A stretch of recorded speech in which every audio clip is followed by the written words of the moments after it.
our Rise News analyst, Mr. Dayo Sobowale, joins us in studio.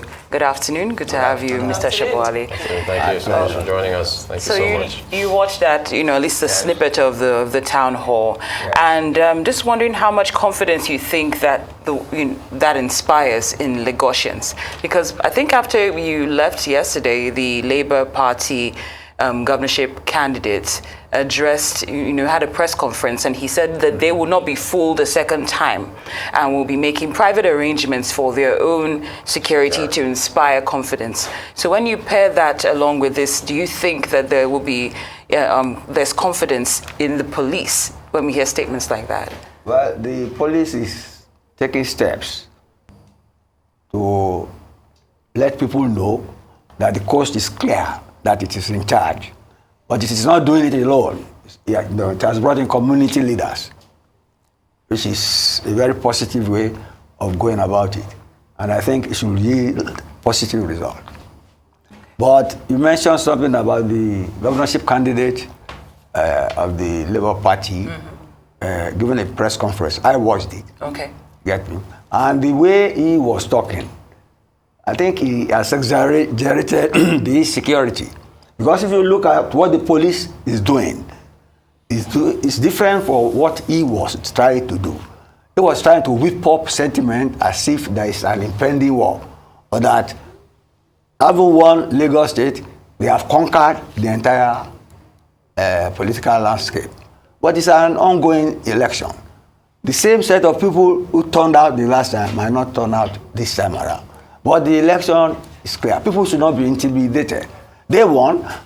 Has he forgotten that they won? In spite of all the things, the parameters he was trying to narrate, they won. Labour won. It's an unprecedented victory for any party to defeat the party of Tinubu in Lagos State. It's almost a taboo. But it happened. And it happened on his watch. And yet he's still lamenting and threatening people. Is he threatening his people not to come and vote next time around? No, when he said that, I think he was trying to inspire confidence that if security would have been a deterrent for them, then he was trying to let them know that they will be secure. That's how it came across. He cannot rise above the institution of the state for security. The police is in charge. Who are the people who will enlist to provide security outside police? They will be thugs. They cannot be normal security apparatus of the state.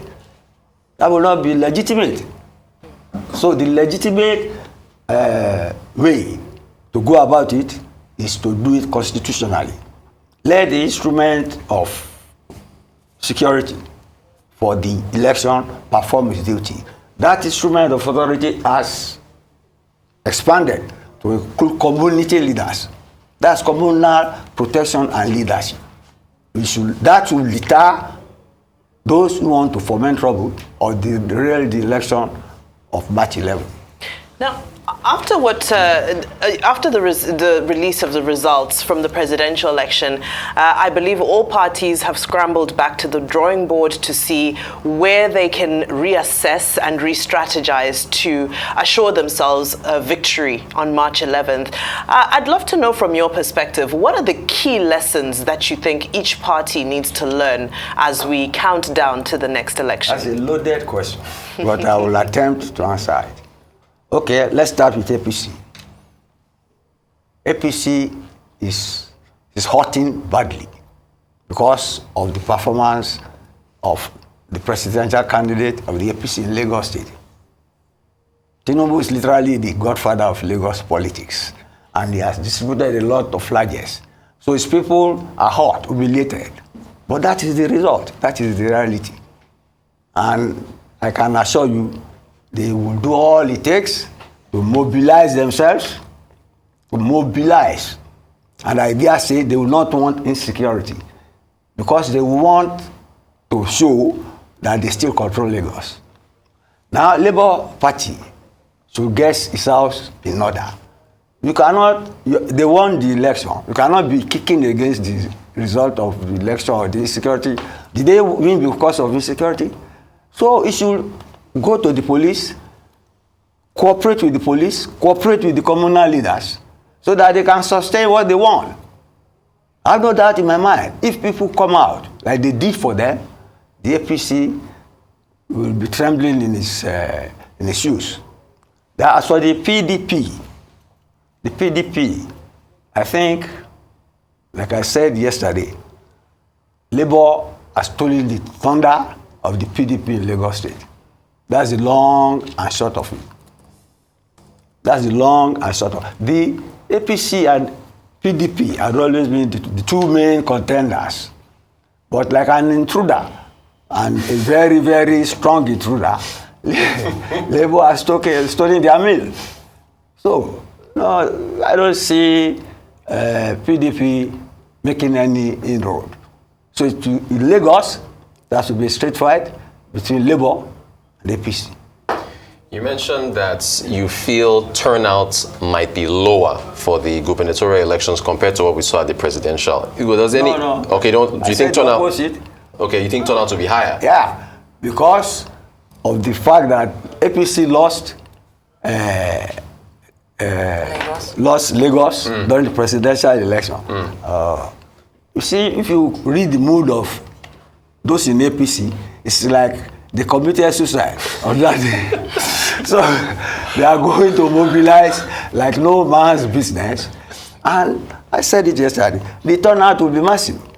Now, okay, well, where I was going with that, since we're starting with the town hall that was held by the security forces, held by the police, is there going to be, I guess, you think, based on it, kind of follows up on Cynthia's question, that turnout, I mean, I know turnout is from mobilization, but from a security standpoint is what I mean. Will people feel safer to go out on March 11th after, what happened during the presidential election? They will.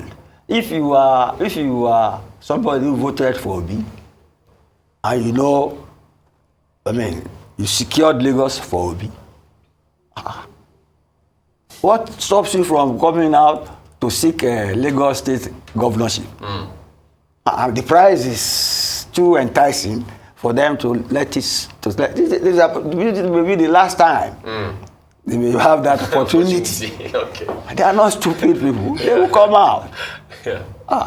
That's why I said you can't see. I don't see what is the terminology you are using before? Voter party. Yeah. Voter party will take a flight out of the room for this election because so many things are at stake for both Labour and APC. What about INEC? Because I can't remember the section, but I know that if there are skirmishes or anything undermines the election, it should be redone, like some of the security. What about the confidence in INEC, sir, which has been the theme of the discussion since the elections concluded? To me, INEC now has to redeem itself.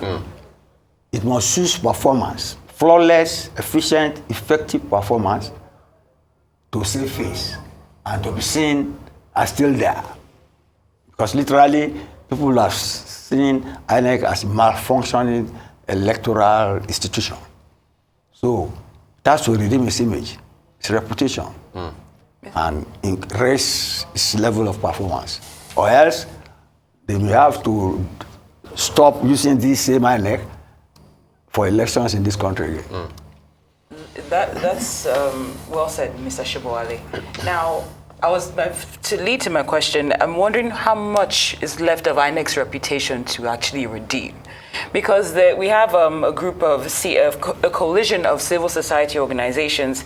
They're demanding an audit of the elections that just took place. And they're basically saying that they have no confidence that INEC can manage the gubernatorial and state assembly elections. The civic...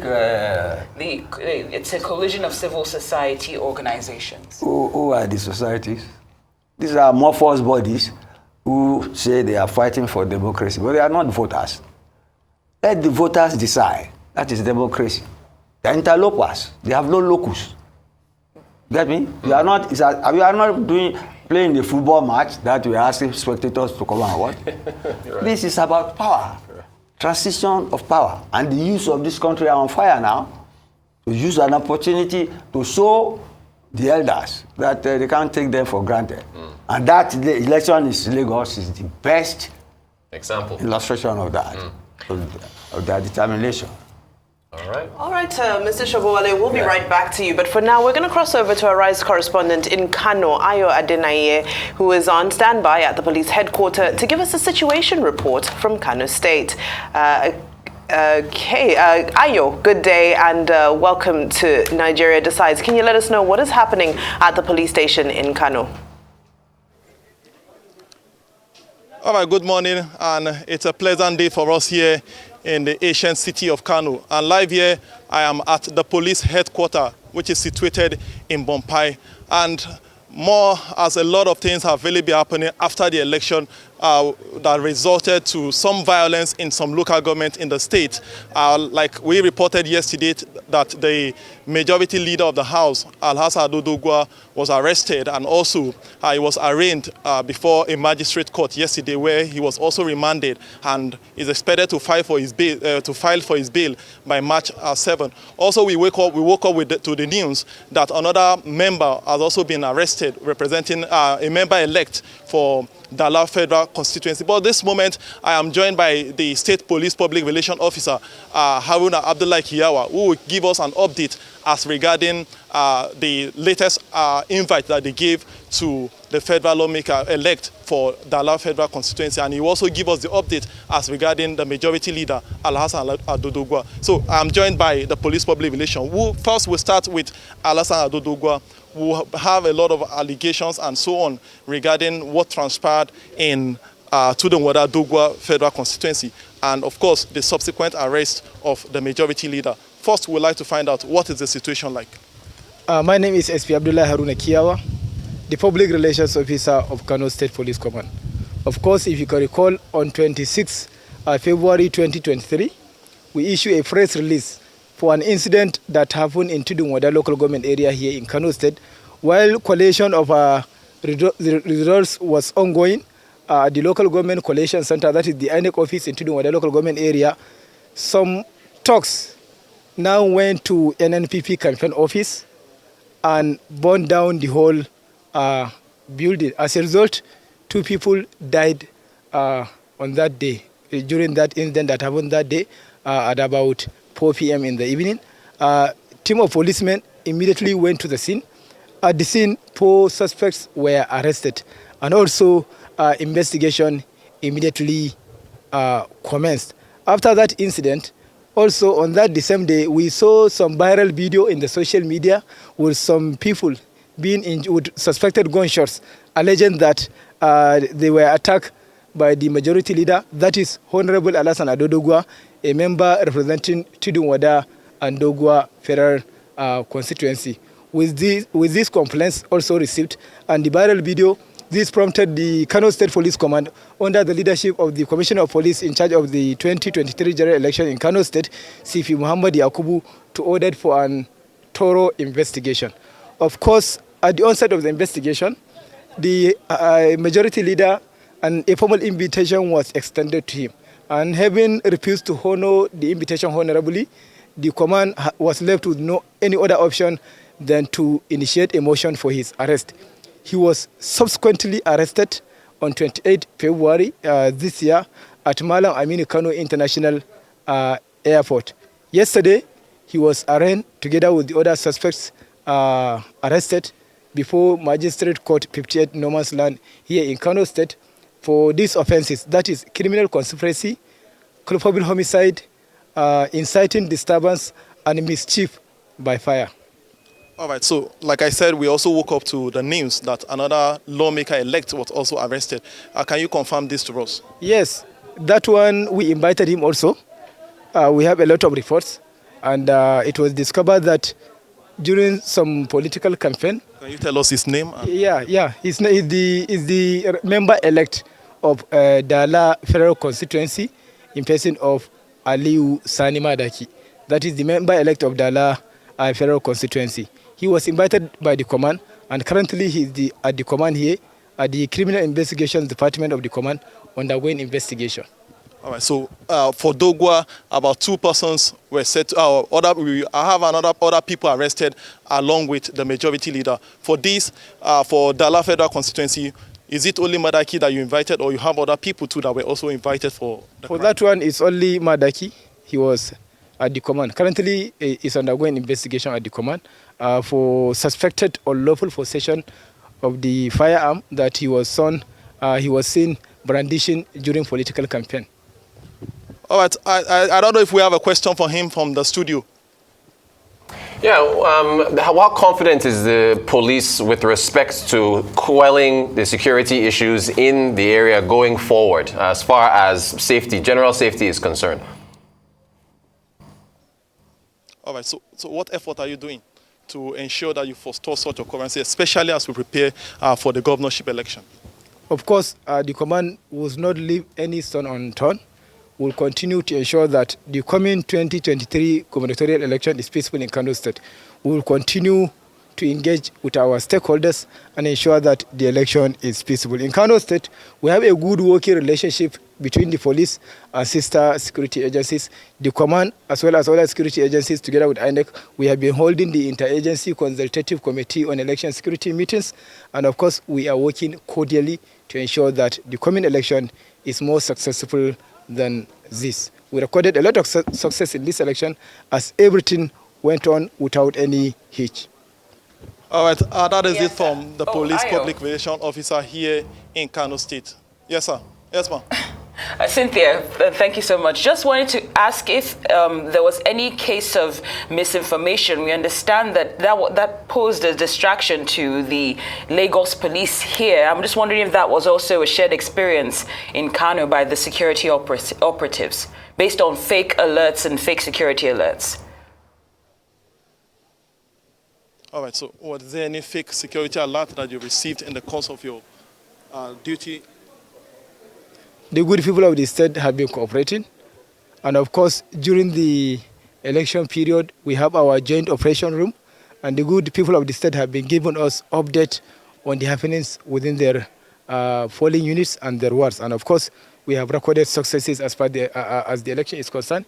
It was conducted peacefully in Kano State. So there was no any fake news circulating for you or fake alert? No, there is no any fake news or security fake alert being received by the command. All right, that is what the police public relations officer here in Kano State has to say as regarding the two suspects that they have with them presently.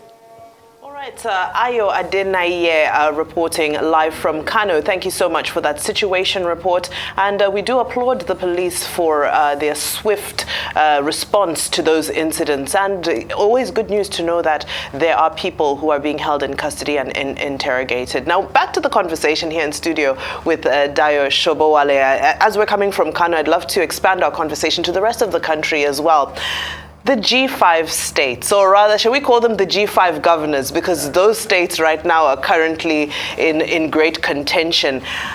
We saw the impact that the G5 governors' departure or refusal to back their own candidate had on the presidential election. On the spotlight right now is Sheyi Makinde, Oyo State. What's your prognosis on the situation? How are those dynamics looking for him at the moment? Because some analysts are saying that one of the biggest undoings of the PDP in this election was the inability to rein in the G5 governors. That's what some analysts are saying. What are your thoughts? Well, up until this morning, I was thinking that there was a barter agreement of sorts between the APC and Sheyi Makinde, that you help us with this, we will help you later. But there was a statement in the papers today that there was no such agreement and that they are going to go ahead and voting the APC governorship candidate. So that would spade, to our speculation. But how authentic that is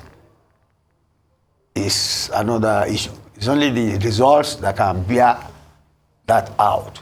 If there is that sort of horse trading, which is not impossible. It happens in any political system. Play me foul, I play you tricky.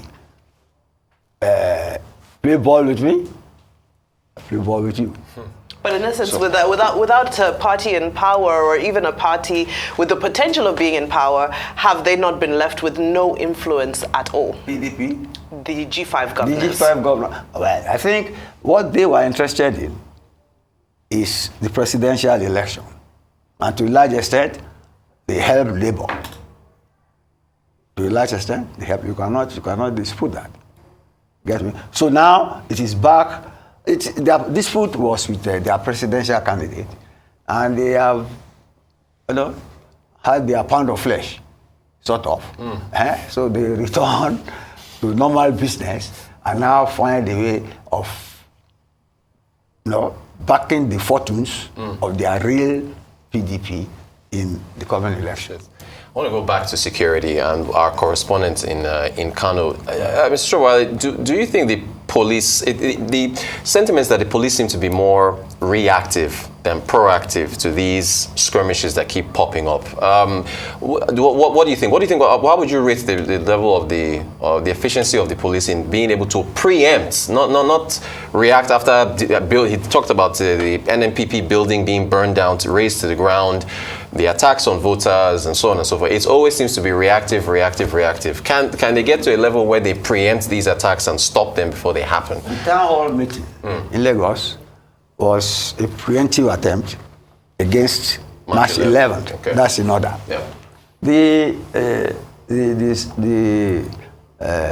explanation by the PPRO in Kano, I'm impressed by it. He laid it out. They followed the law. They invited this so-called fomenter of trouble. They invited them first. It was when this big man did not come that they went and arrested him. The one who was invited and who came was interrogated. That is how the police should behave. But you see, in Nigeria, you give the police the bad name in order to hang it. The police has never been able to whitewash itself from the reputation it had during the SARS issue. Though that is what, in fact, you can say that was the genesis of the youth uprising, crystallizing into the emergence of Labour as a political force as it is today. You get me? So let's give the police a second chance. Let's give the police a second chance. They too, like INEC, have a reputation to redeem. Right. But you see, they cannot always anticipate correctly areas of unrest, or because these things start unexpectedly, spontaneously, and all that. They can only react to that, but their presence should be a deterrence. And they must maintain that presence near the polling booths especially. Well, thank you, Mr. Sobowale. It's staying on security. As I mentioned when we were speaking with our correspondent in Kano, one thing that the Lagos State Police Commissioner mentioned as an issue was fake security alerts. He said that, and he was urging the youth not to allow themselves to be used as instruments of violence. He also said that 80% of the calls that they received that day were based on fake alerts. So how do we do better? We're asking the police to do better, but how do the youth specifically, since this message was to them, allow themselves not to be used as instruments of violence and allow the police to serve them as we expect? If 80%, that's a significant number of fake alerts. That means that they were diverting the security to where they didn't need to be at the expense of where unrest was really unfolding. But that is the negative side of information technology and the phones we all carry about. Some people can genuinely phone the police, but there are some people who have those stakes. Maybe a young boy or girl. It's just like hacking. Some of the best hackers that tackle electricity systems, that tackle banks and so on, are small boys, who have who are geniuses, you get me, at manipulating figures or Instagram and all that. So you have to pity the police in that regard. They can sell them on a wild goose chase, while the real culprit. It could be conspiratorial, and then it could be mischievous. It could be idle nonsense. It's somebody just trying to see how far they can disrupt the system, or how they can make the police sweat for nothing. So, but the police are, I think they are trying that. Once they have discovered it's 80%, it means they have a way of cross-checking. They should keep at it. You get me? Whatever technology it is that they use to discern and identify false calls, they should step it up. And we should commend them for that. Yes. All right, now let's take a look at some of the sentiments, the messaging, the body language that has been shared by our president-elect. But we're going to do that after we just take this very quick message here, where shortly we will be hearing from the presidential candidate of the Labour Party, Peter Obi, who's about to address the media in Abuja. So let's set the stage for the media briefing as Arise political correspondent Omar Bazoaye joins us from the venue. Omar, what more do we know about this briefing by Peter Obi? Of course, we heard from his vice presidential candidate yesterday. What do we expect to hear from Peter Obi, the presidential candidate of the Labour Party, today? Okay, Rotus, we are expecting to see the presidential candidate of the Labour Party, Peter Obi. It's going to be his first public appearance since after the elections on Saturday. We haven't heard from him, and all eyes have been on him to find out exactly what will be his own position regarding the election. We have seen a number of press conferences coming out from his party, the Labour Party, even sometimes in the middle of the collation of the election results, calling for the cancellation of the exercise. We have also seen other press conferences, press statements rejecting the outcome of that particular elections. Only just yesterday, like you said, we saw the vice presidential candidate Baba Ahmed Dati, also condemning the election results and calling that result should be voided, and even threatening that the party would head for the court. But we haven't seen the presidential candidate of Labour Party. We expect that he should be able to join this particular conference any moment. Insider information says he probably will join, or the press conference will start in about maybe 20 or 30 more minutes. But I don't think that he probably will take a different shift from what the position that has been the position of his party. He's likely going to come here to tell, the Nigerian people his disappointment about the outcome of the election results and maybe the next action he might likely take. Rotus. All right. Yeah, Omar, that's actually, it's Vimbai, Rotus, and Cynthia. But thank you so much. So yes, so the insider information, how much are you relying on that insider information? Do you think it's credible as to him towing the line of what's already been said by his vice presidential candidate and other members of the Labour Party? Is that information credible? Yes, one can actually run with that kind of information, because right here inside the hall with me are a number of party agents, loyalists of the party, some state chairmen of the political parties. All of them are already here seated, and I've been having conversation with a few of them. Many of them have told me that they have very reliable evidence that information reaching them, that it will not even take too much of time for them to be able to settle this matter once it goes to the court.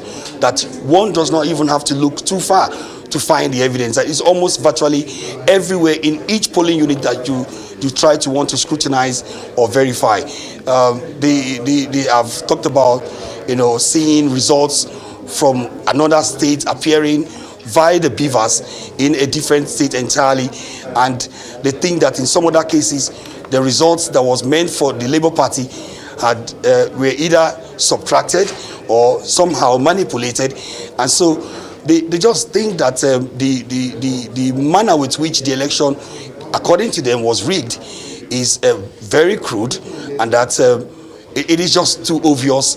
And by the time they get to the court, they are sure that their mandate, because I asked them, even if you say the other person has rigged the election, does that imply that you have won? They said they are very, very sure that they won the election, and that they're very certain that when they get to court, they will have their day.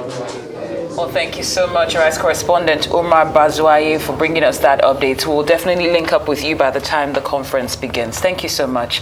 Well, we still have with us in studio Arise news analyst Mr. Dayo Sobowale. Thank you for sticking with us. Any predictions on what will play out in that conference? The Peter Obi press conference? Well, it will be a repetition of what his vice presidential candidate has said. At the press conference, what the chairman of the party has said at the press conference with PDP. I don't see him making a U-turn on those. Maybe he wants to give his stamp of authority on it. But then, if he follows the beat of those who have spoken before, to me, I think he has more to lose. Because the process is still on. He has emerged from the blues, as it were. So why abandon the process? Why abandon the process? That's just a personal viewpoint. But then, since he has sent out too many forerunners of the message, they had better keep to the message. The tone cannot change. Okay, the message might probably be the same, but the tone is what I expect to change. It will either be more vigorous or beaten down. You get me, for the process. It's up to him. The ball is in his court. It certainly is, and I believe we have, as Omar said, about 20 to 30 minutes for us to get the facts of that and to get up close with Peter Obi and find out what his message will be, his first message since the election. Arise analyst Dayo Sobowale, thank you so much for your time, your insight and your analysis today. It's been a pleasure having you with us.